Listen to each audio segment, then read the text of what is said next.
Bueno, y la noticia del momento, hoy millones de personas estuvieron al borde de la desesperación por la caída de aplicaciones como WhatsApp, Facebook, Instagram y la saturación también en algunas otras como Telegram y TikTok. En un inicio esas se podían utilizar, evidentemente como eran las únicas, pues se saturaron. Luego de varias horas el servicio regresó a la normalidad y los usuarios pudieron respirar tranquilos. Vea usted.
¿Qué día se ha vivido en todo el mundo? Para dimensionar cuánto cuesta a cada persona, a las empresas, la caída de redes sociales, saludamos en la línea de Telediario a las 6 al CEO y director también general de Competitive Intelligence Unit, Ernesto Piedras, a quien agradecemos su tiempo. Buenas tardes, ¿cómo está? Bien, gracias por esta invitación. Lástima de tema, porque hoy vimos esta esencialidad de estas plataformas y redes sociales. De repente la pregunta era, ¿qué preferimos, un día más de pandemia o un día sin esta conectividad? Y la respuesta es compleja. Vaya día complicado. Efectivamente, a todos nos ha impactado de diversas maneras, pero platiquemos un poco, ¿cuánto cuesta cada minuto de la caída de estas redes sociales para el mundo? ¿Cómo podríamos dimensionar lo que hoy ha sucedido? Claro, bien lo dices, porque hoy es el vaso comunicante por el que trabajamos, estudiamos, nos informamos, descargamos entretenimiento, cultura. Ya vimos que la caída del valor de las acciones de Facebook fue de casi 5%, 4.96%. Eso es solo lo que a esa empresa le ha costado, pero para muchos ha significado parálisis en la actividad económica y social. Entonces sí queda un trabajo muy fuerte por cuantificar. Te doy números. Hay 118.4 millones de teléfonos inteligentes operando en el país, de los cuales 97% de ellos, 96.9%, tienen y usan intensivamente Facebook y 97% también usan WhatsApp. Entonces, la parálisis ya la resentimos, fue muy alta. Usamos redes alternativas, creo que esa es una recomendación que podemos recoger, tener las que tú describiste, Telegram, Twitter, TikTok, como igual que en la pandemia nos resguardamos y tenemos víveres en casa, pues aquí debemos tener víveres de comunicación, porque es razonable pensar que estas fallas sigan sucediendo en México y en el mundo. Bien, ahora para también tener un poco más contexto, ¿cuánto está perdiendo Zuckerberg en esta situación también? Y particularmente, ¿qué poder hacer también para los usuarios? ¿Hay alguna forma también de alguna manera protegerse ante este tipo de situaciones? Qué bueno que lo mencionas, porque mucha gente durante el día ha dicho es un servicio gratuito, y debemos aclarar, no es cierto que sea gratuito. Tenemos firmado un contrato que en este espacio hemos discutido sobre hasta dónde pueden hacer uso de nuestros datos personales. No hacemos un pago expreso en monetario, pero la retribución que le damos por este servicio es que usan y comercializan nuestra información personal y de nuestros hábitos. Entonces, gratuito no es, existe un contrato.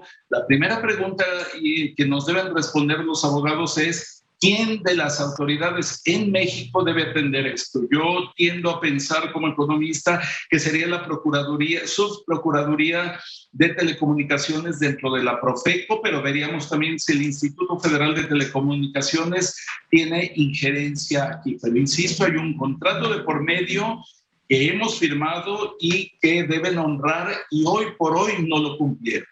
Bien, ¿qué paso, qué campo se abre también para aplicaciones similares en este tipo de situaciones como Telegram, por ejemplo, Twitter, que pues también se han saturado debido a que la gente ha recurrido a esto como alternativa?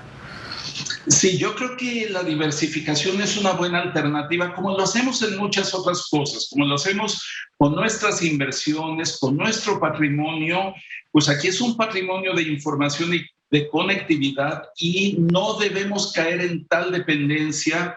Ya resultaba llamativo cuando Zuckerberg pagó más de $15,000 millones por una red, por una plataforma como WhatsApp, que no monetiza, o sea, no pagamos una renta, una licencia por ella en monetario. Entonces, llamaba la atención pensar ¿y cómo va a recuperar este recurso? Hoy se vio que hasta donde sabemos es un problema de configuración, es un problema de capacidad de servidores, pero insisto en tu punto, como consumidores tenemos el derecho a exigir una calidad de servicio y hoy se nos ha incumplido este servicio. Entonces, sí, conviene diversificar. Ya mencionaste tú Telegram hoy, que para México usaba o tenía el 1.1% de las conexiones de los usuarios.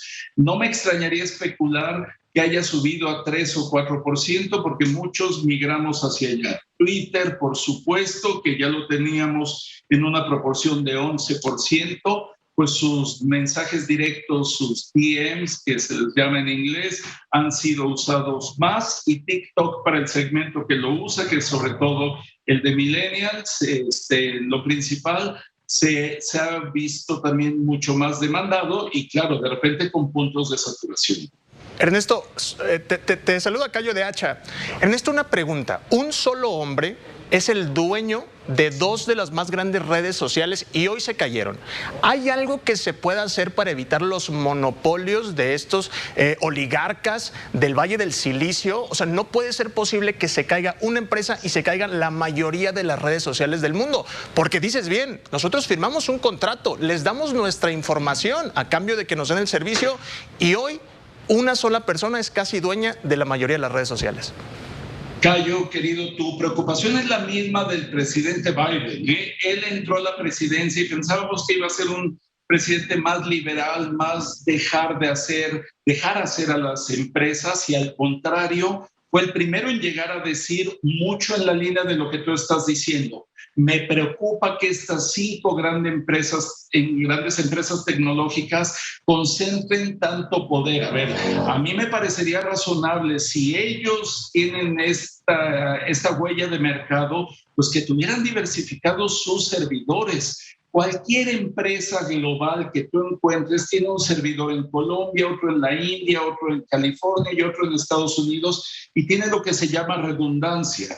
Si se le cae la conectividad en uno, entra en operación el otro y así consecutivamente. Y en este caso parece que no han invertido lo suficiente, pero tu punto, querido Cayo, se sostiene. Es mucho poder, sí han sido muy exitosos en el mercado, que lo sigan siendo, pero que cumplan con condiciones para garantizar el servicio, la redundancia y la provisión de esta conectividad que, insisto, hoy por hoy nos ha fallado radicalmente.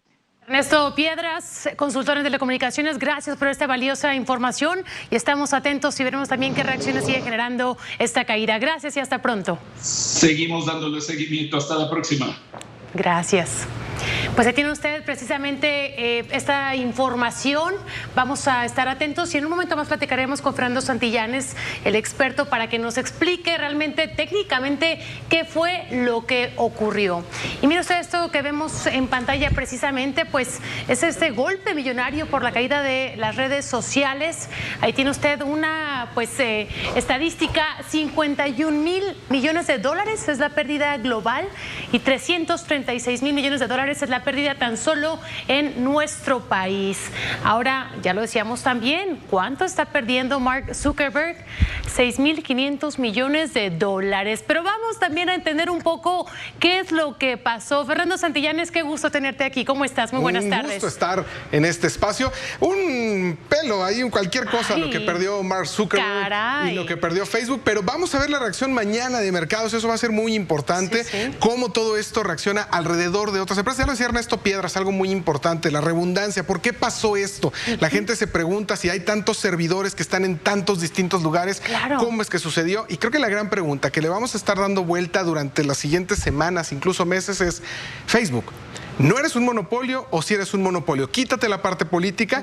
Técnicamente, ¿cómo le vas a hacer para que si se te cae un servicio, no se caigan todos los demás? Hace algunos minutos, ya lo decíamos, ya tuitearon los portavoces de Facebook, ya hay una respuesta oficial por parte de Facebook a qué es lo que sucedió. Y es muy sencilla lo que sucedió, y lo dicen ellos es, discúlpenos, ya restablecimos, no dan una razón cierta de cómo es que esto sucedió, y esto es lo que estamos esperando, que nos den, por favor, algo concreto de por qué se interrumpieron estos servicios, más allá de algo se desconectó, más allá de una actualización, más de 2.000 millones de usuarios, como lo decíamos, fue impresionante. Y algo muy importante para cerrar, los negocios. Hoy en día WhatsApp se utiliza como WhatsApp Business, se utiliza como atención al cliente por millones de empresas.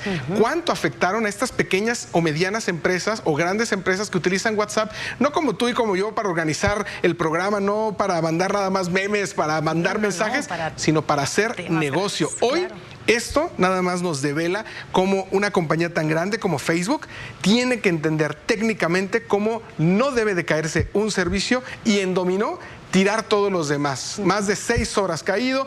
Este es uno de los momentos más críticos que ha tenido la red social. Histórico. En 2019 tuvimos una caída también. 7 horas concretas, más de 20 horas, pero ojo, muy rápido. Esa vez WhatsApp servía para mandar mensajes. No podías mandar fotos, no podías mandar videos. Pero sí mensajes. Pero sí mensajes. Hoy no podíamos mandar absolutamente nada. Y la dependencia de este servicio y de no utilizar otros como Telegram, como Kakao, como WeChat, que son otros servicios, dices, oye, ¿por qué no los usamos? Pues porque la base de usuarios en México, en gran parte del mundo de este lado occidental, está en WhatsApp. Y si no tienes los suficientes usuarios, ¿qué caso tiene que utilices otro servicio si no están todos tus compañeros, todos tus amigos, toda tu base de trabajo? Ese es el problema, que la base de usuarios está en un solo servicio. Si empezamos a evangelizarnos, a decir canal alterno, este es el otro que vamos a estar utilizando constantemente, nos vamos a librar de otra caída como esta. Pues vamos a estar atentos porque mucha gente habla o pregunta si tuvo que ver con algún hackeo o con la información que se filtró también recientemente respecto al uso que se le ha dado particularmente en Facebook